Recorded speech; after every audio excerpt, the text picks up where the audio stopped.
Okay, let's dive into a really fascinating psychological mystery.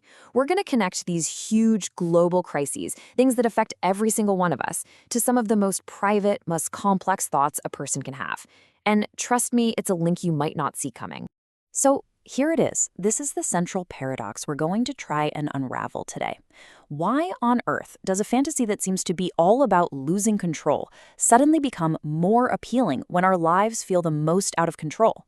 We're going to use some hard data and psychology to figure out this very counterintuitive puzzle. First off, let's look at the evidence, because the numbers here are pretty wild.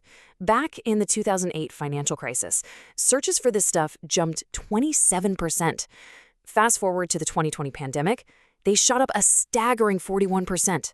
The pattern is unmistakable. When our collective stress goes through the roof, so does interest in this very specific fantasy. You just can't ignore numbers like that. So, our first clue to solving this mystery isn't really in the stress itself. Nope. It's in the incredibly clever ways our minds try to get away from it. It's all about finding a psychological loophole, an escape hatch. Now, this is where it gets really, really interesting. There's a huge difference between the powerlessness that causes our stress, from our jobs, the economy. That stuff is imposed on us. We didn't ask for it. But the fantasy, that offers a chosen powerlessness. It's a voluntary surrender. And that one little difference, it changes absolutely everything. And get this, there's actual science to back this up. Research shows that when people choose to give up control in a scenario like this, their cortisol levels, that's the body's main stress hormone, actually go down. You're not losing control. You are actively, willingly giving it away, and your body literally responds by relaxing. So think of it like this. It's a way to experience surrender without that awful feeling of helplessness that usually comes with it. And why? Because the act of surrendering itself is an act of agency. It's you taking charge in a world that makes you feel like you have no charge at all. The fantasy also does this kind of incredible psychological trick, almost like alchemy. It takes all that vague, overwhelming dread we feel when we're stressed, and it funnels it into a very specific, manageable scenario.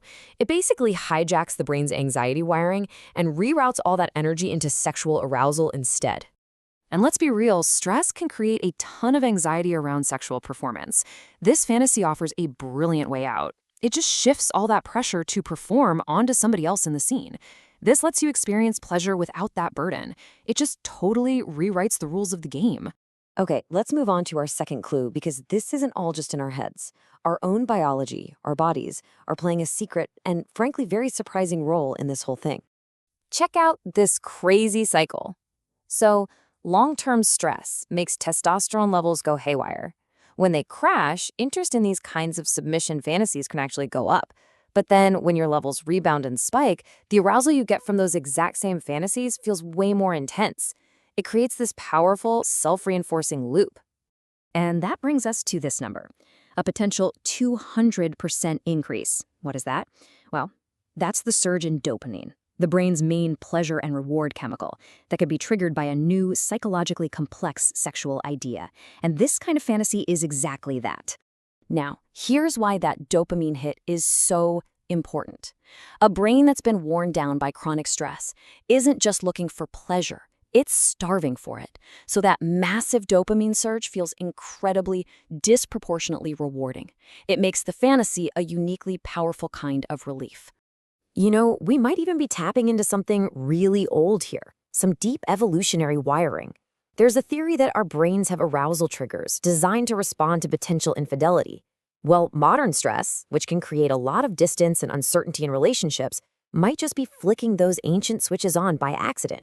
So for our third and final clue, let's look at how the specific pressures of our modern world don't just add to this whole phenomenon, they pour gasoline all over this psychological fire.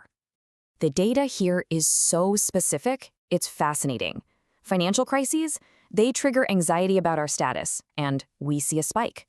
Recessions create stress around traditional gender roles, and boom, interest in female-dominant fantasies jumps 43%. There's a direct line between our real-world anxieties about being outcompeted and our private interest in fantasies where, well, we are outcompeted. And you have to remember, the digital age is a massive amplifier for all of this. In March 2020, right at the peak of pandemic stress, sure, overall porn traffic was up 24%, but that's not the real story. Look at the cuckold category. It exploded by 58%. People weren't just watching more of the same, they were actively looking for more psychologically intense stuff. And this just creates this powerful feedback loop. Our stressed out brains crave novelty to get that dopamine hit. The algorithms see this and start serving up more intense, complex content.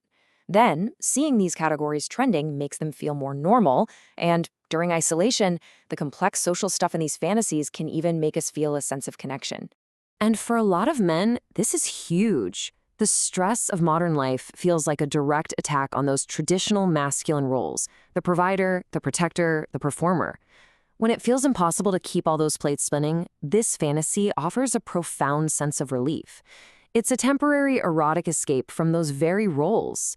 So, after we've gathered all these clues from psychology, from biology, from modern society, we can finally solve the mystery. And we can see the bigger and, frankly, much more compassionate picture here. So, here's the big takeaway. This isn't a sign of being broken or flawed. It's a sign of the human mind adapting in a truly sophisticated way to overwhelming situations. It's a tool, not a defect. I mean, when you really look at it like this, you realize this one single fantasy is doing an incredible amount of psychological heavy lifting. It's turning anxiety into arousal, turning imposed powerlessness into chosen surrender. It's reframing inadequacy. It's even biochemically clearing out stress hormones. It's a true multi-tool for mental survival. Ultimately, what this whole paradox shows us is the psyche's remarkable capacity for resilience. It proves that the very same pathways in our brain that process fear and threat can be co-opted, can be repurposed for pleasure and survival. That's a powerful testament to how adaptable we are. And that leaves us with a final, pretty provocative thought. Maybe the things we desire most in private aren't random at all. Perhaps they're a really sensitive, intimate barometer for the collective stress we're all facing out in the public world.